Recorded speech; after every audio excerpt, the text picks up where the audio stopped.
ప్రియమైన సహోదరి సహోదరులారా, మన ప్రభువును రక్షకుడైన యేసయ్య నామమున మీ అందరికీ ఉదయకాల శుభాలు వందనాలు తెలియజేస్తున్నాను. చిన్న గమనిక, మన ప్రగతినగర్ బ్యాప్టిస్ట్ చర్చ్ యవన సమాజం వారు రాజేష్ ఆధ్వర్యంలో మరి పిల్లలు ఎంతో కష్టపడుతున్నారు. దయచేసి చాలామంది ఈ వీడియోను వీక్షించట్లేదని నేను అనుకుంటున్నాను. బహు కొద్ది మందే చూస్తున్నారు. ప్రియమైన వారలారా, దయచేసి ఉదయకాల ఈ యొక్క డివోషన్ మీరు చూడండి.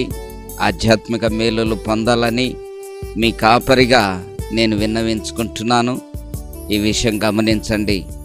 మరి ఈ ఉదయకాల ధ్యానం మనము ధ్యానం చేద్దామా? దయచేసి మీ యొద్ద పరిశుద్ధ గ్రంథాలు ఉంటే తెరచి ఉంచండి, ధ్యానం చేద్దాం. కీర్తనల గ్రంథంలో నుండి 43వ కీర్తన 5వ వచనం ఒకసారి మనం చదువుకుందాం. నా ప్రాణమా, నీవేళ కృంగి ఉన్నావు, నాలో నీవేళ తొందరపడుచున్నావు. దేవుని యందు నిరీక్షణ ఉంచుము, ఆయన నా రక్షణకర్త, నా దేవుడు, ఇంకా నేను ఆయనను స్తుతించెదను. దేవుడు తన వాక్యమును దీవించునుగాక. ప్రియమైన సహోదరి సహోదరులారా, ఈ ఉదయకాల సమయంలో, ఈ ఉదయమున లేచిన నీ జీవితంలో ఎన్నెన్నో ఆలోచనలు, ఎన్నెన్నో ఇబ్బందికరమైన పరిస్థితులు, ఎన్నెన్నో అనానుకూల పరిస్థితులు. ఈ పరిస్థితుల్లో కృంగుబాటు అన్నది సహజ లక్షణం. మన జీవితంలో సమస్యలకు కానీ, కష్టాలకు కానీ, అనారోగ్య పరిస్థితులు వచ్చినప్పుడు, నిందలు అవమానాలు వచ్చినప్పుడు మానవ నైజం కృంగుబాటుతనం. వాటిల్లో మనం కృంగిపోతూ ఉంటాం. ప్రియమైన దేవుని బిడ్డలారా, ఈ కృంగుబాటు అన్నది సాతాను వేసే అగ్నిబాణమని నీవు గ్రహించాలా. కొన్నిసార్లు మన జీవితంలో ఈ కృంగుబాటు చేతగానితనంగా మార్చబడుతుంది. అందుకనే సామెతల గ్రంథంలో మహాజ్ఞాని సొలొమోను అంటాడు కదా, శ్రమదినమున నీవు కృంగిన ఎడల చేతగాని వాడవగదువు అని. సహోదరుడా, ఏ సమస్యలు నీ జీవితంలో ఉన్నాయో నాకు తెలియదు. ఏ ఇబ్బందికరమైన పరిస్థితులు, ఎన్ని అవమానాలు, ఎన్ని నిందలు నీ జీవితంలో ఉన్నాయో నాకు తెలియదు.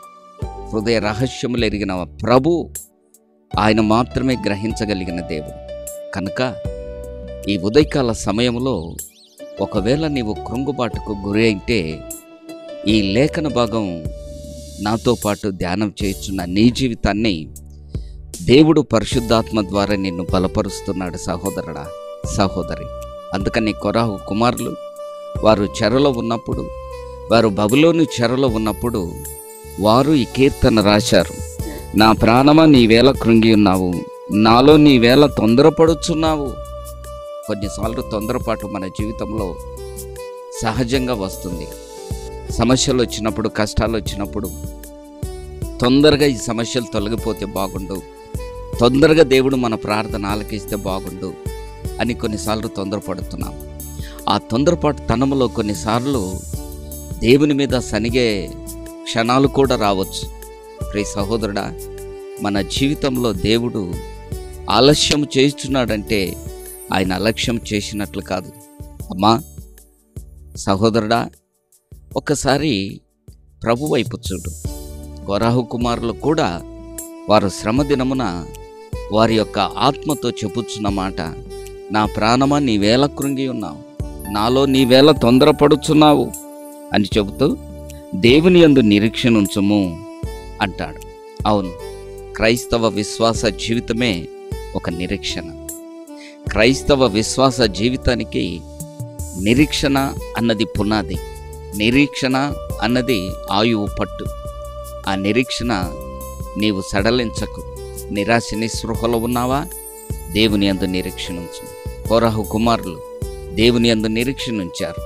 అందుకే అంటారు వారు, ఆయన నా రక్షణకర్త, నా దేవుడు, ఇంకను నేను ఆయనను స్తుతించెదను. వారు దేవుణ్ణి దూషించలా, దేవుని మీద సనగల, మాకెందుకు ఈ గతి పట్టిందని శ్రమల్లో సైతం దేవుణ్ణి స్తుతించారు. స్తుతించు. ఆ స్తుతి నీ జీవితంలో విజయాన్ని ఇస్తుంది.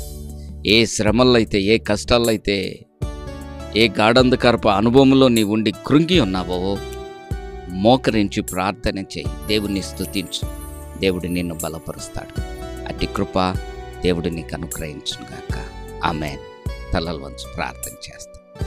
పరిశుద్ధుడా, జీవాధిపతి, కొన్నిసార్లు మా జీవితాల్లో అనేకమైన శ్రమలు, ఇబ్బందులు, శోధనలు, కృంగుబాటుతనానికి గురైనప్పుడు నీ వాక్యం మమ్మను బలపరిచిందయ్యా. ఈ ఉదయకాల సమయంలో కోరాహు కుమారులు ఎలాగైతే వారి అంత ఆత్మతో మాట్లాడుతూ, నా ప్రాణమా నీవేళ కృంగి ఉన్నావని, అవును ప్రభువా, నీ అందు నిరీక్షణ ఇచ్చే కృపను మాకు అనుగ్రహించమని, విత్తబడిన వాక్యాన్ని నీరు కట్టి ఫలింపచేయమని నజరేయుడైన యేసయ్య నామమున అడుగుచున్నాము తండ్రి. Amen. Amen. God bless you. ప్రభు నిన్ను దీవించుగాక.